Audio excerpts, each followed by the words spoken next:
మగాళ్ళు బాధపడకండి, అందరిలాగే మగవాళ్ల కోసము ఒక రోజు. పూర్తి వివరాలకు చదవండి రేపటి సాక్షి హైదరాబాద్ ఎడిషన్.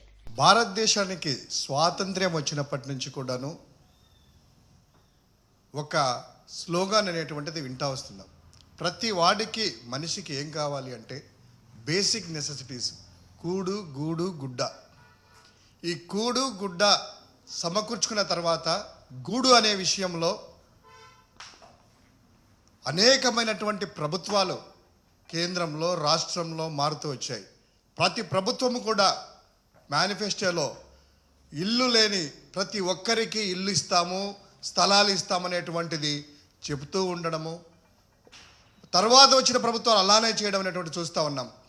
కానీ భారతదేశ రాజకీయ చరిత్రలో మొట్టమొదటిసారిగా 2019వ సంవత్సరంలో వైఎస్ జగన్మోహన్ రెడ్డి గారు ముఖ్యమంత్రి అయిన తర్వాత అతను పార్టీ మేనిఫెస్టోలో చెప్పినట్లు పేదలందరికీ ఇల్లు అనేటువంటి కార్యక్రమం ద్వారా, నవరత్నాల్లో భాగమైనటువంటి దాని ద్వారా పేదలందరినీ కూడా, అంటే ఇల్లు లేని వారిని అందరినీ గుర్తించి సింగిల్ షాట్లో పారదర్శకంగా, కులం చూడకుండా, మతం చూడకుండా, ప్రాంతం కానీ రాజకీయాలు చూడకుండా ప్రతి ఒక్కరికి అర్హత ప్రామాణికంగా చేసుకొని ఇళ్ల పట్టాలు సేకరించి అక్క చెల్లెమ్మల పేరుతో వారికి రికార్డు స్థాయిలో 31,70,000 హౌస్ పట్టాలు అక్క చెల్లెమ్మలకు అందించడం జరిగింది. ఇది భారతదేశంలో ఏ రాష్ట్రము కూడా స్వాతంత్ర్యం వచ్చినప్పటి నుంచి చూసుకున్నట్లయితే ఇది ఒక రికార్డు. కేవలము ఆస్తి అంటే స్థలం ఇచ్చేయడము, తర్వాత వాళ్ళు కట్టేసుకునేటువంటి మాటలు కాకుండా వారందరికీ కూడా పూర్తి స్థాయిలో ఇల్లు కట్టుకునే విధంగా ఆ స్థలం కేటాయించి, స్థలం కూడా వారి మహిళల పేరుతోనే రిజిస్ట్రేషన్ చేయడమే కాకుండా 10 సంవత్సరాల తర్వాత సర్వ హక్కులు కల్పిస్తూ ట్రాన్సాక్షన్స్ చేసుకునే విధంగా కూడా ప్రొవిజన్ క్రియేట్ చేసి ₹1 కూడా లేకుండా రిజిస్ట్రేషన్ ఛార్జీలు కూడా ప్రభుత్వమే భరించి ఆ రోజు ఇవ్వడం జరిగింది. అంతేకాకుండా ఆ స్థలాల కేటాయింపుల తర్వాత దాదాపు 35,000 కోట్ల రూపాయలు దానికి బేసిక్ ఇన్ఫ్రాస్ట్రక్చర్, రోడ్లు, నీటి సౌకర్యము, electricity, drainage, internet, shopping malls ఇవన్నీ కూడా ఏర్పాటు చేసేసి వీటన్నింటినీ ఎక్కడో మారుమూలనో అక్కడొకటి ఇక్కడొకటి కాకుండా కాలనీలుగా ఇచ్చి 17,005 కాలనీలు ఏర్పాటు చేయడం జరిగింది. తద్వారా ప్రతి ఒక్కరికి కూడాను ప్రభుత్వమే ఇల్లు కూడా కట్టించుకునే విధంగా దాదాపు 2,70,000 రూపాయలు ఒక్కొక్క ఇంటికి శాంక్షన్ చేయడం జరిగింది.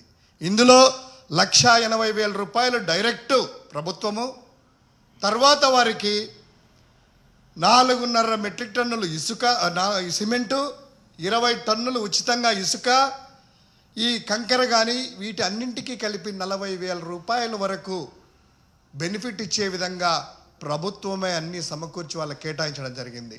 అంతేకాకుండా ప్రతి ఒక్కరికి దాదాపు 35,000 రూపాయలు పాల వడ్డీకే, అంటే మిగతా వడ్డీని ప్రభుత్వమే భరిస్తూ డైరెక్ట్ బ్యాంకులకి ప్రభుత్వమే జమ చేసే విధంగా 2,70,000 రూపాయలు ఇవ్వడం జరిగింది. అందులో భాగంగా ఇమ్మీడియట్గా మొత్తము ఇల్లులు 21 లక్షల ఇల్లులు ప్రారంభమైతే స్థలాలు కేటాయించిన తర్వాత అందులో 19.13 లక్షలు, అంటే 19,13,000 సాధారణ ఇల్లు, అదేవిధంగా 2,62,000 టిట్కో ఇల్లు ప్రారంభం చేయడం జరిగింది. సో ఇవి పూర్తి అయినటివి జగనన్న హయాంలోనే 12 అక్టోబర్ 2023న 7,43,396 ఇళ్ళని ఓపెనింగ్ కూడా చేయడం జరిగింది.